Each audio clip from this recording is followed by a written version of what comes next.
everyone. Let's talk about types of equity today. There are two major forms of equity. One is common shares, also called ordinary equity, ordinary shares, common shares. And the other one is preferred shares. We can use shares, stock, equity interchangeably, that's all fine. Let's start with common shares. So when you buy common shares, you are basically a part owner of a company. This comes with certain rights. First, you have voting rights.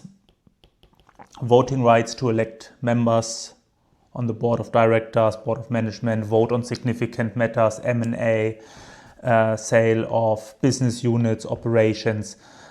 So you can be part of the voting process. You also have profit rights. Profit rights usually come in form of dividends. So if the company decides to pay dividends because they were quite successful, they have excess profit that they don't want to reinvest, then they can decide to pay dividends. If you own shares in this company, then you are entitled to those. There are a few details which we'll discuss at a later stage. Right to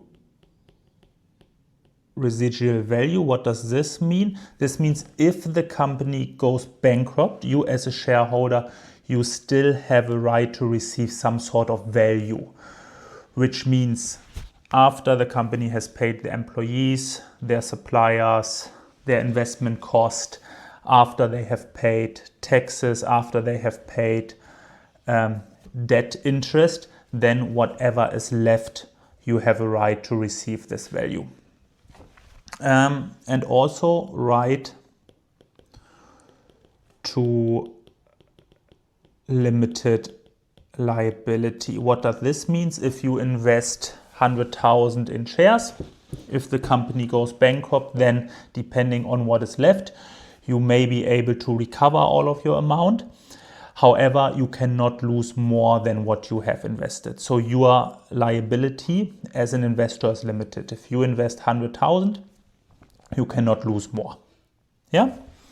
So you're entitled to voting rights, profit rights, right to residual value if the company goes bankrupt, and right to limited liability. Dividends, I will make another video on dividends solely. Dividends are payments to shareholders of the profits. So if you want to distribute profits, how to do this? Dividends is the vehicle to do this. There's no obligation to pay dividends.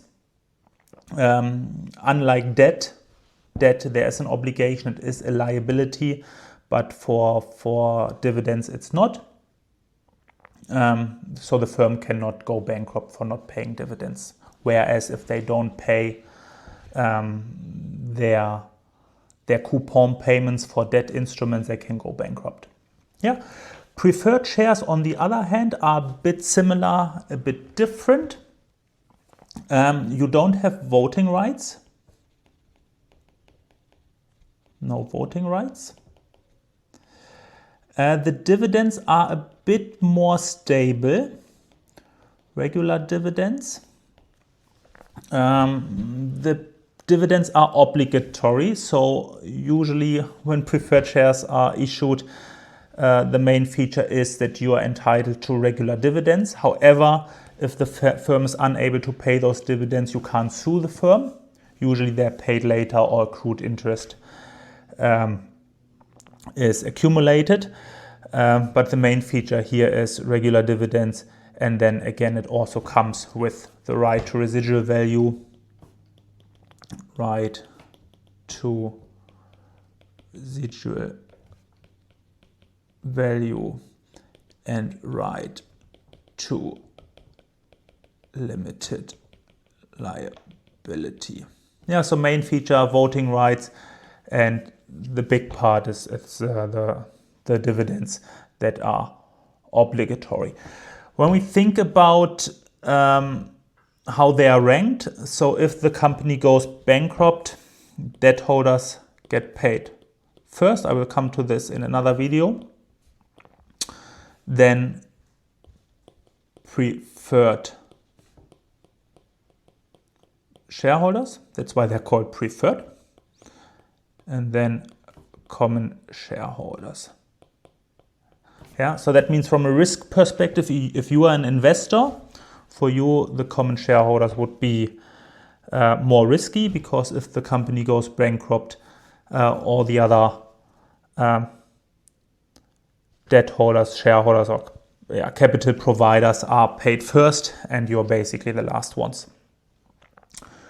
Good. Hope you find this useful. See you in another video. Bye.